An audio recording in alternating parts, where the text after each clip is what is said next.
Award-winning author, screenwriter, and media commentator Andrew Klavan is the author of such internationally best-selling novels as True Crime, filmed by Clint Eastwood, and Don't Say a Word, starring Michael Douglas. Andrew has been nominated for the Mystery Writers of America's Edgar Award 5 times and has won twice. His last novel, Empire of Lies, was about media bias in the Age of Terror and topped Amazon.com's thriller list. Andrew has also published a series of thrillers for young adults, The Homelanders, which follows a patriotic teenager's battle against jihadists. The books have actually been optioned to be made into movies by the team behind the mega-successful Twilight film series. Andrew's essays and op-eds on politics, religion, movies and literature have appeared in the Wall Street Journal, the New York Times, the Washington Post, the LA Times and elsewhere.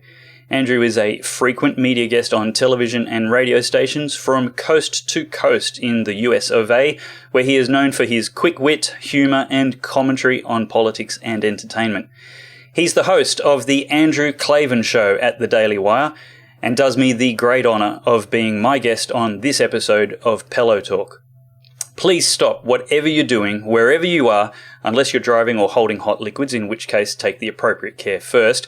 Stand to your feet and welcome the maestro of microaggressive cultural commentary, the supreme commander of triggeringly toxic masculinity, Andrew Klavan. Warning, you are now entering a diversity zone where different opinions are tolerated. This is not a safe space. This is Pellowe Talk. That's me. That definitely is me.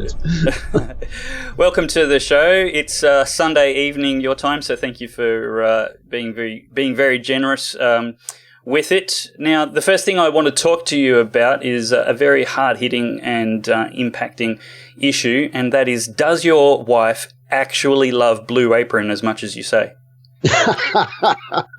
Well, I think that the fact that I'm absolutely no help in the kitchen makes every possible help that comes in from outside just that little bit better. And it is a good product. It's a genuinely good product. They send you good meals. I try not to ask her opinion too often because I'm afraid she'll just throttle me. So we don't have Blue Apron here down under. You'll have to look into that for us so I can spell it correctly. Klavan. Apparently a lot of people get that wrong. How do they spell that wrong? There are no E's in Klavan. That's what. I have the opposite problem. I've got an E on the end of Pellowe, and most people leave that off if they get the rest of it right. I know. I don't know where that came from, but you just have to live with that. Yeah. It is. I think it's the better bred Pellows going back a few generations. But speaking of gender roles, you don't mind highlighting the fact that you have a lot in common with sexist men and Sharia advocates, and yet find yourself somewhere completely on the other side of the aisle with the people that advocate those things. Why do you think it is that feminists can be so in favour of ideologies which are so sexist and anti-women? Well, because all identity politics is essentially tyrannical politics. All identity politics says that you're not an individual. You are part of this movement. You have to agree with the ideals and ideas of this movement. And if you disagree, you lose your identity. I mean, when Sarah Palin was running for vice president, she was repeatedly attacked as not being a woman. They would say that she is trying to sell us on the fact that she's a woman because she was a conservative woman. And I'm actually an individualist. So I believe that, look, if you take men and women in general, men are going to be more masculine. They're going to want to do more manly things. Women are going to be more feminine. They're going to do more feminine things. But if in fact you are a woman who can make it as a combat marine or whatever the hell you want to do, I have no problem. It's none of my business. I'm not here to dictate your individual personality.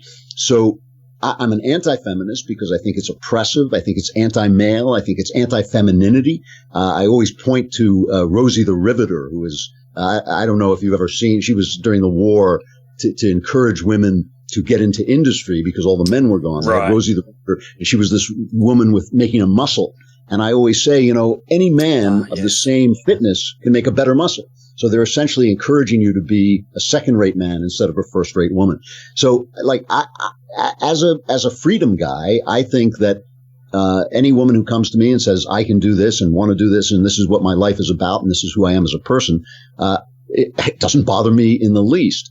Whereas if you're a feminist, any woman who says, I am a conservative, I believe in Christian marriage, I believe in, that my husband should have a leadership role in my house, you hear them. They immediately say, well, you've set us back 20 years.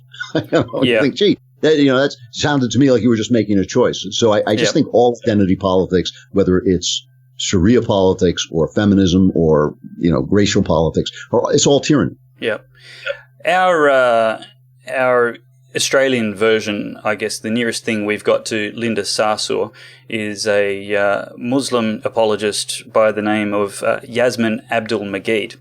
She works for our national broadcaster, or at least did for a while. We've actually exported her back to our penal colony of England, and she's wasted no time attacking and insulting Australia. She frequently is very combative in her language. Again, there's a not inaccurate comparison to Linda Sarsour, but on our national taxpayer-funded, incredibly left-leaning national broadcaster, she was quoted as saying that Islam is the most feminist of religions. What are your thoughts on that? Well, the proof of the pudding is in the eating. I mean, I look at, here's the thing. It is insane to me that Islam has been accorded the respect of a race. In other words, if you and I are both believe that people are made in the image of God, however you come out of the womb and come into the world is fine by me. But after that, you have choices of ideas, and some of those ideas are bad, and some of them are good. And one of the ways you can tell bad ideas from good ideas is bad ideas have bad results. And when I look at the Muslim world, I see a world stuck in the past. I see a world where women are not treated well. I see a world where inequality is insane. It's not like inequality in America where the poor, the richer are much richer, but the poor are also much richer. The poor are doing much better. Yeah. It's not like that. It's the violence and the inequality are harsh. And so I ask myself, well, what's gone wrong? And I've read the Quran and I've read about Islam, and it seems to me that there are a lot of ideas in there that aren't really conducive to freedom and happiness and prosperity. So all I want to do, I have nothing against Muslim people. I just want to talk about those ideas without being beheaded. It seems to me that that's not too much to ask. So when she says that Islam is the most feminist of religion, I want to know why women can't leave without being killed. I want to know why they have their genitals mutilated in some forms of Islam before they could possibly make that decision whether they want to participate in that. Mm. And I want to know why a woman in Saudi Arabia can't leave the house without the permission of her husband or her son or her nearest male relative. Mm. And when I look around my country, your country, Britain, I see women doing whatever they want to do, and that seems to me the way it should be. And so I just want to know, I want to hear how she can defend that idea besides having rhetoric and shutting up the opposition. Yeah, as well as being inherently a dishonest statement. I think even if it was honest, it's a good reason to avoid it. Feminism itself being actually toxic. Right, and unfortunately, feminists have pushed it to the point where the word feminism has come to mean good for women. And so we slip in and out of the real meaning of feminism, which is this bullying, obnoxious, censorious philosophy, to that fake meaning, which is that good, something that's good for women. Yeah. And that actually reflects a larger cultural problem that we have, where people are very comfortable living in this post-truth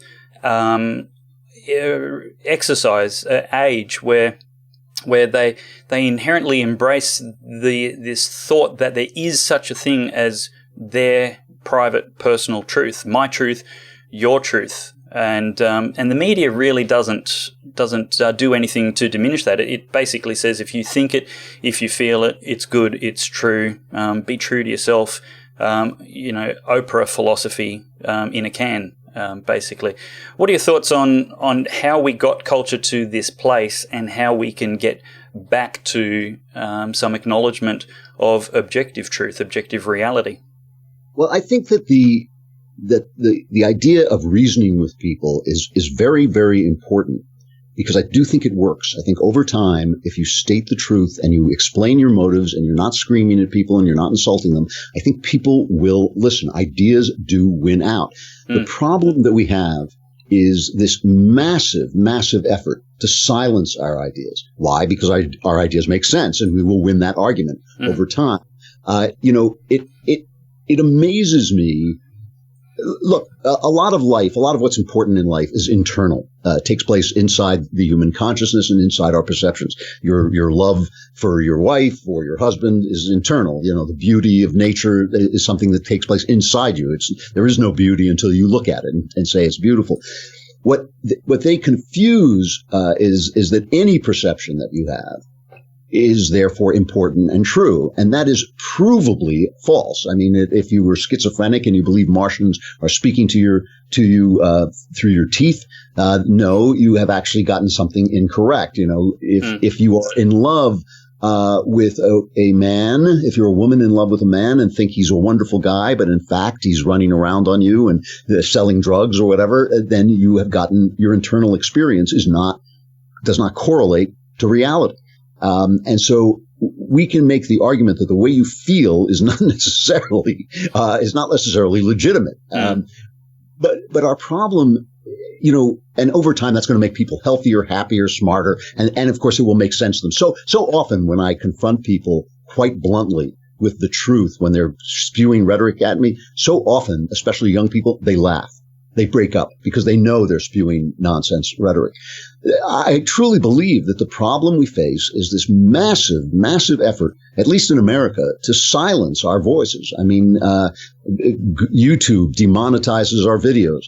Google, which is the same company, makes it hard to search for our ideas. Twitter shadow bans us. Everywhere we go, they want to shout us down. And of course, the mainstream news media simply ignores us and cuts us out. And so does Hollywood.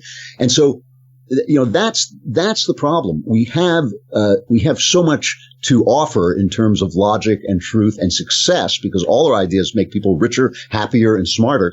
But it's just a question of getting past the people who are protecting their power with a communications blackout. That is the real problem. And by the way, I just want to add that silencing people only makes them angrier. Silencing people only means that they will overreact when they get a chance to speak. If you say to someone, men and women are not different, they're more likely to become anti-female and angry at women when they realize men and women are different. Yep. If you tell them that it's wrong to say that there's a lot of crime in American black neighborhoods, ultimately they'll become racist because they'll think there's some secret that is kept from the public by silencing what is obviously literally the factual truth. So I just think it's bad all around, and that's, to me, the battle we have to fight. What do you think of Jordan Peterson's rise, his message, and the impact he's having on culture? Well, I like Jordan Peterson a lot, and I pat myself on the back for having discovered him very early on. I had him on the show, and I think one of his YouTube videos had something like 700 views on it because he was fighting a good fight in Canada for free speech. I asked him, I've done 2 interviews with him, and I asked him during the second interview, I said to him, you sound like me 5 years before I was baptized. Great. And I do think that with all respect to him, he's a very, obviously a very bright man and a very honest man. With all due respect for him, I think he is he's like a moth fluttering around the flame of Christ, afraid that if he goes in, he will lose his intellectual cred. And I think that everything he says can be resolved in Christian theology, and he is playing with the sort of intellectual what's the word I want? Rhetoric, I guess. The intellectual rhetoric that keeps away from just accepting the truth. Yep. And ultimately, I do not think the man will die without being baptized. And I think that, in the meantime, listen, every honest man who speaks courageously is a point for our side, because we'll always win if we have those guys. Yeah. Your personal story of faith actually encapsulates, I guess, the reality that I agree with. Now, I was born and raised in a Christian household, and so, if you like, I was inculcated with truth from a very young age. It would not be fair or accurate to say my parents had a compliant child who did what he was told and thought what he was fed.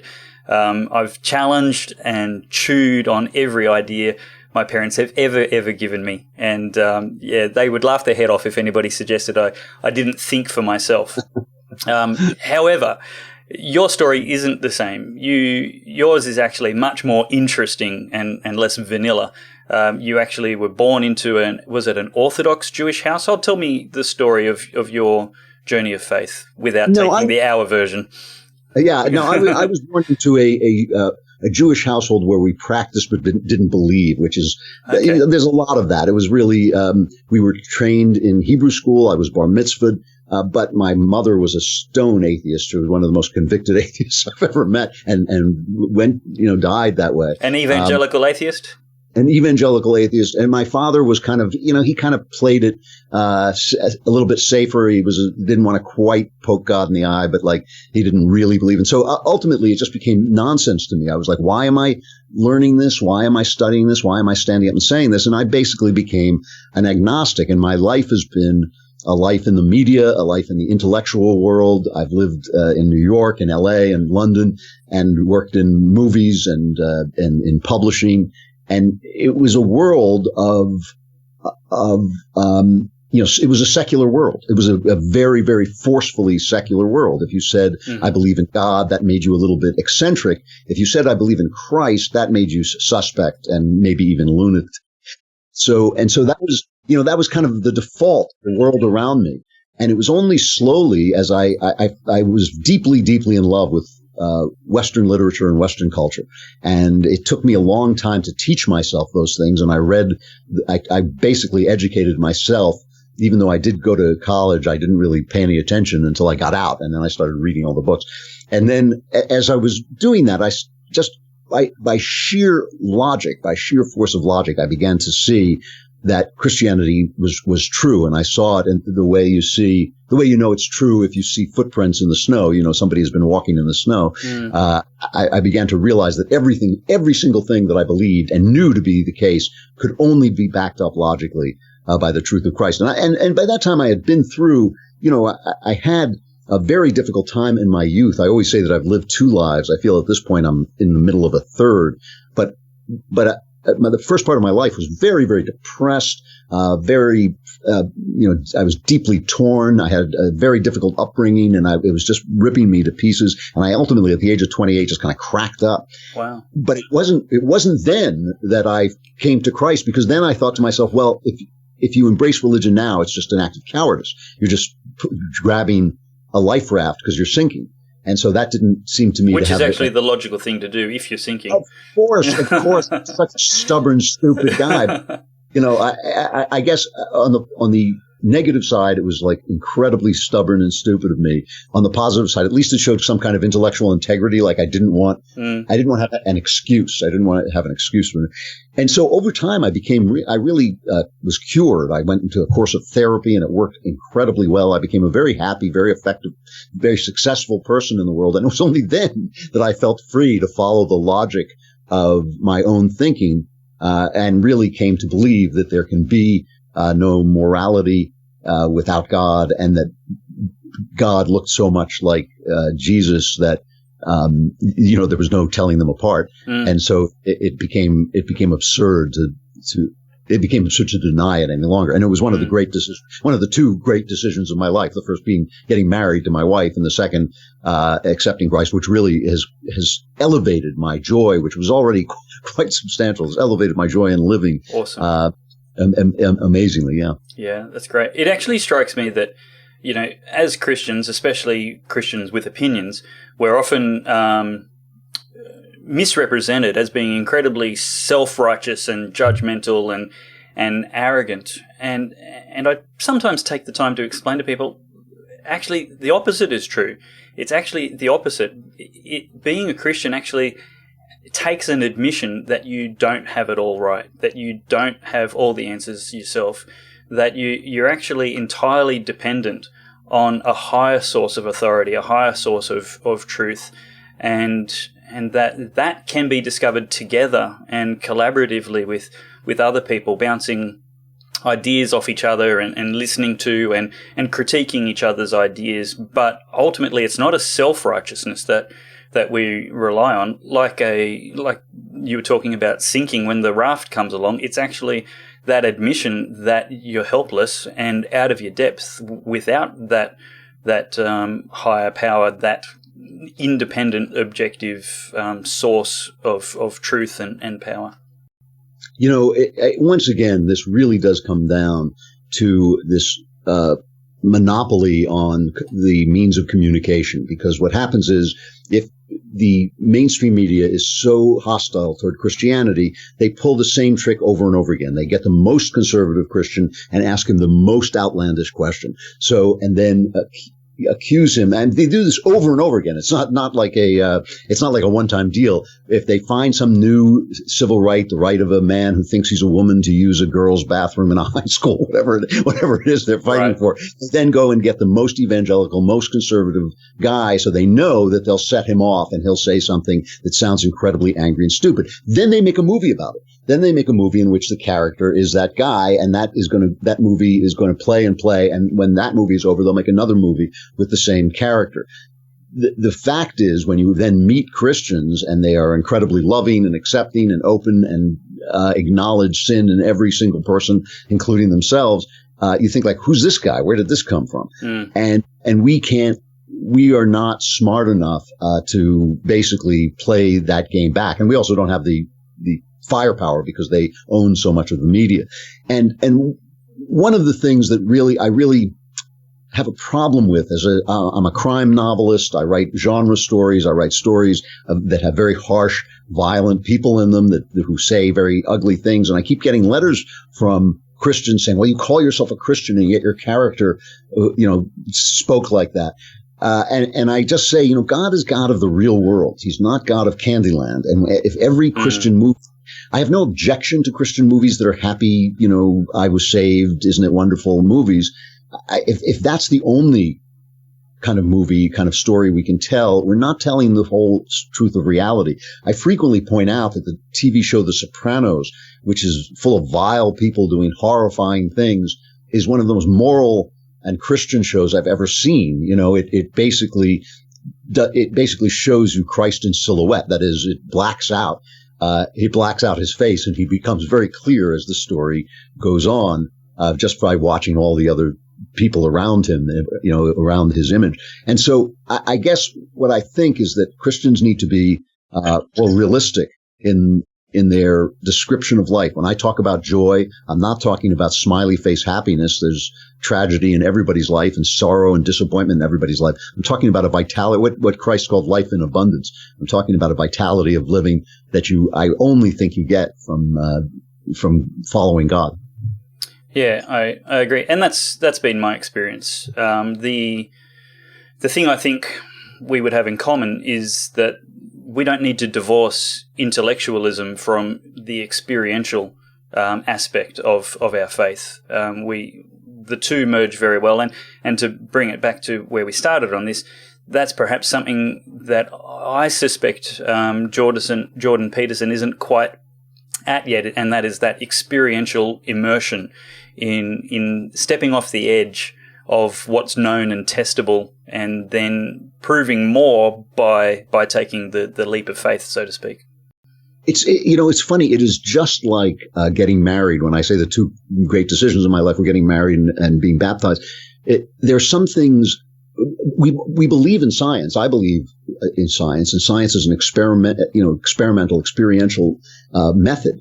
And the only way to experience the truth of your inner life is to test it out. If you marry a woman, you will find out whether, in fact, you love her. You will find out over time whether that is actually true love. And if you follow Christ and you suddenly say, gee, suddenly my life makes sense. Suddenly I know how to handle these situations. I still make mistakes. I'm a person, full of sin. I'm still made of flesh, but I get it. I get what's going on here. And everything I say, this was one of the key things that drove me on in life. This thing should make sense.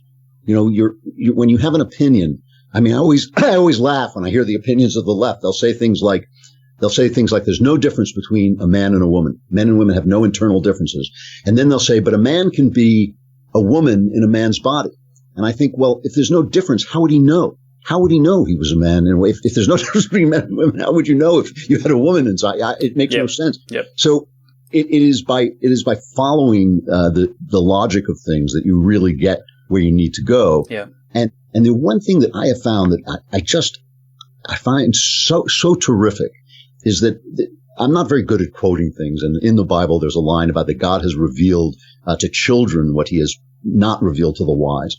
And one of the experiences I have is that when you sit with people of any intellectual level and you talk Jesus, you will learn stuff. You will hear people who say deep things and rich things and beautiful observations, even if they're not intellectuals. And one of the reasons I think that intellectuals are a little bit repelled by Christianity is it strips them of their monopoly on wisdom. They're no longer the wisdom figure. You're just another guy sitting at the table, talking about things that you've lived. And I find it beautiful, but it does mean that being smart becomes less of a big deal. Yeah, that's absolutely true. It's a source of pride to be the smartest person or an authority unto yourself. Which is the problem with society. People have become self-referencing authorities, and whatever they say, think, or believe must be true because they said, thought, or believed it. Right. And it's fun to when you're smart. One of the pleasures of being smart is to analyze things, and analyzing means taking things apart. But of course, if you take everything apart, you can't make it work. If you take a car apart, you can't drive it. And sometimes when, there comes a time when you have to put everything together and drive it and drive the car and live the life and be in the world. And that's something that, all kinds of people can do. And that's one of the beauties of that our faith is that it really is driving the car of life. It's not so much analyzing it, though that remains a useful and fun thing to do. Yeah, absolutely. You can find Andrew Klavan anywhere on the internet simply by spelling his name correctly. There are no E's. It's Klavan. Stick it in Google, YouTube, or Twitter, and your mind will be expanded, your intellect will be grown, and you will actually get better looking. It's all true. All true. Thank you very much for your time, Mr. Klavan. Dave, it's great, and I hope to talk to you again. And that's it for this episode of Pellowe Talk. Thank you for joining me. And if you enjoyed it, please tell a friend about it, share it, give us a like, a comment, a thumbs up, engage with wherever you've heard or watched this interview. And go to my website, davepellowe.com. That's Pellowe with an E on the end, Pellowe. davepellowe.com. There you can subscribe to email updates so you never miss an episode. You can see all of the work I've ever done over the year or more that I've been doing this, dozens and dozens of episodes and really interesting interviews because they're with really interesting people. You can also become a partner of the show. The show is entirely viewer and listener funded. As Andrew Klavan mentioned in this episode, there's demonetization, shadow banning, all kinds of efforts to shut down conservative, truthful commentary and insights because it's not suitable to the mainstream media narrative. But you can help keep this conversation happening. You can help me keep doing the work that I'm doing simply by becoming a monthly partner for as little as $3 a month. The more the merrier. There are a couple of incentives if you can invest at maybe $9 a month. That would be really appreciated. But I certainly support you just commenting on the video, joining in the conversation, and telling your friends so that we can have a wider and wider balance to the power of the mainstream media. Until next time, I'm Dave Pellowe. Keep it true.